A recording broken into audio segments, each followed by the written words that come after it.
Yang melanjutkan perkara pidana nomor 105 garis miring khusus perkebunan garis miring 2014 PN Palawan bersama terdakwa dan kepala garis 6 diduga kesehatan terhadap. Silakan terdakwa dari pasal semua. Silakan duduk. Silakan duduk sedikit terdakwa. Duduk sedikit kursinya dimundurkan. Ayat.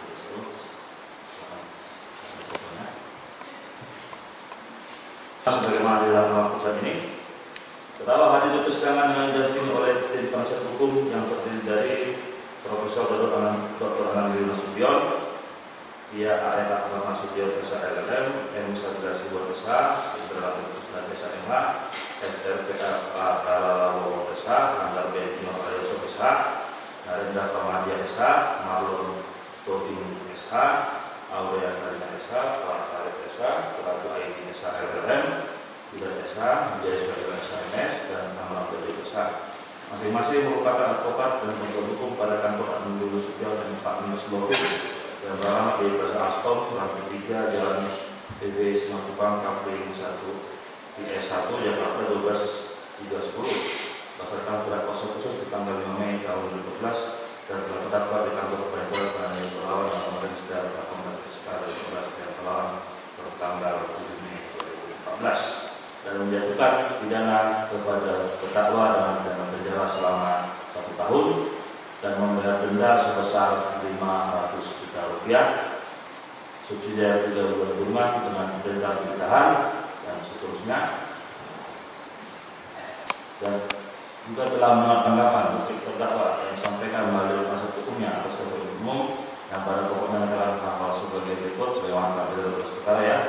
Dan kemudian menimbang bahwa persidangan terdakwa telah didakwakan di umum bersama terdakwa tanggal 9 April 2012 nomor register PDN PKLCI nomor 415 dakwaan tunggal sebagai berikut. Kemudian saya bacakan lagi yaitu dakwaan terdakwa sebagaimana diatur dan diancam pidana dalam pasal 46 ayat 1 junto, pasal 17 ayat 1 Undang-Undang RI nomor 18 tahun 2014 tentang perkebunan junto, pasal 55 ayat 1 ke 1 Kitab Undang-Undang Hukum Pidana.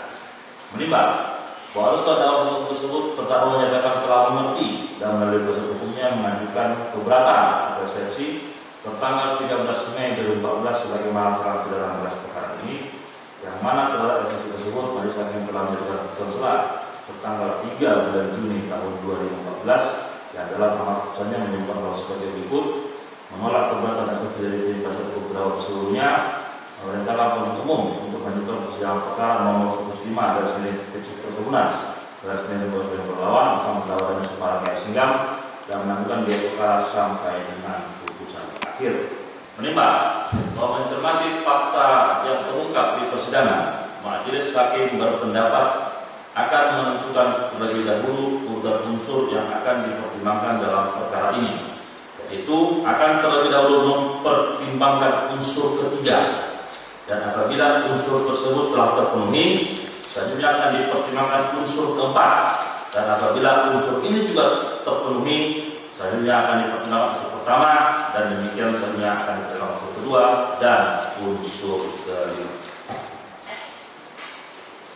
Melakukan usaha budidaya tanaman perkebunan dengan luasan tanah tertentu dan atau usaha industri pengolahan hasil perkebunan dengan kapasitas tertentu. Menimbang bahwa unsur ini dapat bersifat alternatif maupun kumulatif, menyangkut usaha budidaya tanaman perkebunan dengan luasan tanah tertentu dan atau usaha industri pengolahan hasil perkebunan sebagaimana dimaksud dalam pasal 17 ayat 1 Undang-Undang RI nomor 18 tahun 2004 tentang perkebunan. Mencermati fakta hukum yang terungkap di persidangan dalam hal ini akan difokuskan pertimbangan sebagaimana dimaksud dalam frasa melakukan usaha budidaya tanaman perkebunan dengan luasan tanah tertentu sebagaimana dimaksud dalam pasal 17 ayat 1 Undang-Undang RI nomor 18 tahun 2004 tentang perkebunan. Studi Saksi Suryanto, Saksi Zulkifli dan Saksi Riza Nasution bahwa pada awalnya masyarakat Desa Batamilo Kecil, Kecamatan Gunung, Kabupaten Kampar setelah pemekaran wilayah saat ini menjadi Kabupaten Pelalawan bersama-sama dengan Nini Mama atau Mama Adat dan Kepala Desa pernah meminta kepada pihak PT AD Plantation and Industry selanjutnya disebut sebagai PPAD, agar bersedia membangun kebun kelapa sawit bagi masyarakat di Desa Batangnilo Kecil yang bertujuan untuk menciptakan kesejahteraan kehidupan masyarakat Desa Batangnilo Kecil. Bahwa yang dimaksud dengan izin usaha perkebunan adalah sebagaimana dimaksud dalam pasal 17 ayat 5 Undang-Undang RI Nomor 18 Tahun 2004 tentang perkebunan adalah izin yang diberikan oleh gubernur untuk wilayah lintas kabupaten atau kota dan bupati atau wali kota untuk wilayah kabupaten atau kota. Timbang bahwa izin usaha yang dimaksud dalam unsur ini adalah izin yang dibebankan kepemilikannya kepada subjek hukum setiap orang. Dalam unsur pertama yang akan dipertimbangkan setelah unsur ini dipertimbangkan terlebih dahulu.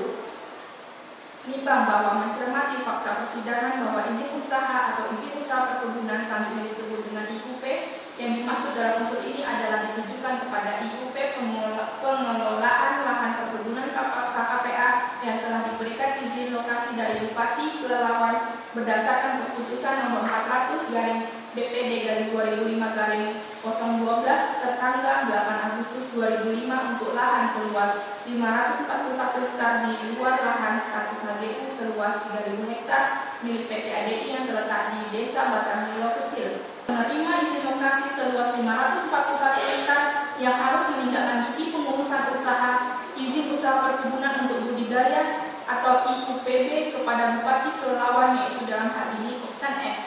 Nimbang bahwa memperhatikan petunjuk berupa surat yang dilampirkan penasihat hukum pada nota pembelaannya, yaitu surat dari Badan Pelayanan Perizinan Terpadu Provinsi Riau nomor 503-PP2T-5-5-2014-406 tanggal 16 Mei 2014 tentang rekomendasi kesesuaian dengan rencana makro pembangunan perkebunan provinsi untuk izin usaha perkebunan budidaya kelapa sawit atas nama Koperasi Petani Sejahtera yang pada pokoknya menyatakan bahwa permohonan Koperasi Petani Sejahtera telah sesuai dengan rencana makro pembangunan perkebunan Provinsi Riau, dan kepada Koperasi Petani Sejahtera atau Koptan S dapat diberikan izin usaha perkebunan budidaya atau IUPB dengan luas area kurang lebih 541 hektar.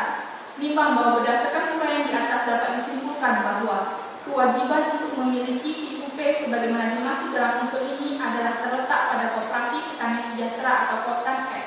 Dan berdasarkan fakta persidangan bahwa kegiatan pembangunan dan pengelolaan kebun kelapa sawit dengan pola kemitraan model KKPA yang dilakukan PT ADI untuk kepentingan Koptan S, dan dalam hal ini Koptan S selaku pihak yang wajib memiliki IUP tersebut ternyata tidak memiliki IUP sebagaimana yang dimaksud dalam pasal 17 ayat 5 Undang-Undang RI Nomor 18 Tahun 2004 tentang perkebunan.